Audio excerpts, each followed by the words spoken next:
The Roman Church teaches, as does the Eastern Church, that one must believe this. Otherwise, you're a heretic, a blasphemer, a schismatic, and you don't belong to the church.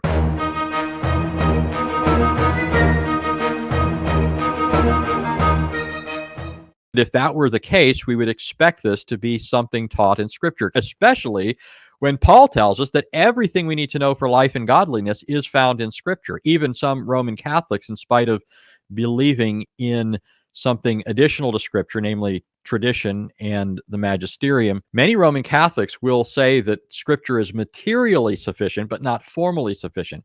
And basically what that distinction means is that all the content of the Christian faith must be found in Scripture, even though it may not all be there in a way that is explicit and so forth. But many Roman Catholics would claim that everything is there implicitly, if not explicitly. And in any case, Paul said to Timothy in 2 Timothy 3, whatever else you might think on the issue of Scripture and tradition, Paul told Timothy that he knew the Holy Scriptures from childhood, which are able to make him wise unto salvation. So the Scriptures were sufficient unto that end. They were sufficient to the end of telling Timothy what he needed to know for salvation.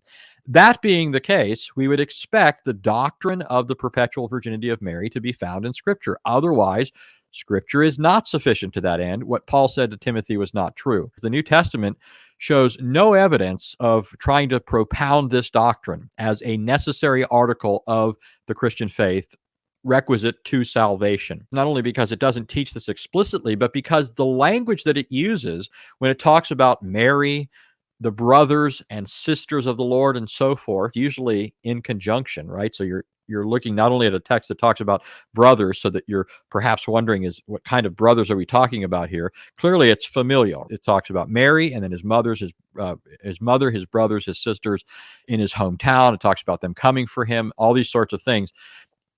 If the New Testament was so anxious to get us to believe this doctrine of Mary's perpetual virginity, then it wouldn't use language that is so susceptible to being interpreted as a statement about Jesus having actual brothers and sisters.